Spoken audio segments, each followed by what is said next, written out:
राज्यात निवडणूक आयोगाच्या मतदार यादीवर राजकीय नेते आणि मतदार आक्षेप नोंदवताना दिसून येत आहे। दिवसेंदिवस मतदार यादी ही जी प्रश्नचिन्ह निर्माण करणारी आहे। निवडणूक आयोग मतदार यादीवर नेमकी काम काय करतं आणि एक उदाहरण समोर येताना दिसून येत। मी आहे नवी मुंबईतील कोपरखैरण्यामध्ये। आपण पाहू शकता याच कोपरखैरण्यामध्ये 288 मतदारांची यादी एका मोबाईल नंबरवर, आणि तोही मोबाईल नंबर जर आपण बघितला तलाठी जे होते त्यांच्याच मोबाईल नंबरवर 288 मतदारांची नावं जे नोंदवण्यात आलेले। त्यामुळे तलाठी हे सरकारी अधिकारी आहेत आणि मतदानाचं काम किंवा मतदार यादीचं काम जे आहे तलाठ्यांकडे असतं। अशाच वेळेला तलाठ्यांनी 288 मतदार यादीची नावं ती नोंदवण्यात आलेली आहेत। आपल्या सोबत चंद्रकांत डांगे सर आहेत।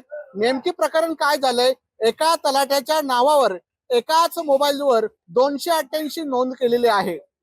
ऐरोली विधानसभा 150 मध्ये आम्ही यादी क्रमांक 278, 79, 80, 81, 268, 269 आम्ही जेव्हा अभ्यास करत होतो तेव्हा आमच्या लक्षात आलं की एकाच मोबाईल नंबरवर 288 लोकांची नावं ही ऍड केलेली आहेत।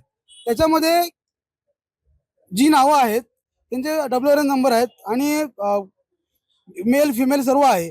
मग हा जो नंबर आहे, हा नंबर जेव्हा आम्ही लावला तेव्हा एक अधिकारी होते, ते 2014 पूर्वी इथं होते ऐरोली विधानसभेमध्ये।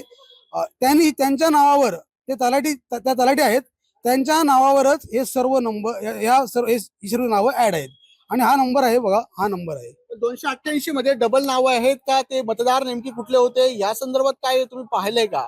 हा, ते आम्ही पाहतोय, आम्ही जागेवर त्याचा अभ्यास सुरू केलेला आहे। पण काही मतदार इथे राहतच नाहीयेत, काही मतदार खूप बाहेरचे आहेत, ज्यांचा आम्ही जेव्हा जागेवर जातोय तर काही मतदार इथे राहत नाहीत, बाहेर गेले, स्थलांतरित झालेले आहेत, अशी आम्हाला बातमी समजलेली आहे। आपण जर पाहिलं एकाच मोबाईल वरून, तेही तलाट्याच्या मोबाईल वरून 288 मतदान जे क्रमांक आहेत ते नोंदवण्यात आलेले। म्हणजे एकूण काय, तलाट्याने घरात बसून ही मतदार यादी तयार केली का, असा प्रश्न या निमित्ताने उपस्थित होतोय। त्यामुळे निवडणूक आयोगाच्या वर प्रश्नचिन्ह राजकीय नेते ताशेरे ओढतायत। तशाच प्रकारे मनसेने सुद्धा हा नवा एक प्रताप निवडणूक आयोगाच्या कारभारावर प्रश्नचिन्ह निर्माण करणार आहे। कॅमेरामन ज्ञानेश्वर बागडेसह विकास मिरणे, साम टीव्ही, नवी मुंबई।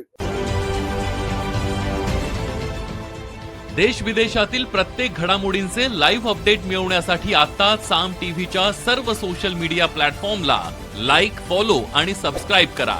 तसंच सर्व नोटिफिकेशनसाठी बेल आयकॉन प्रेस करायला विसरू नका।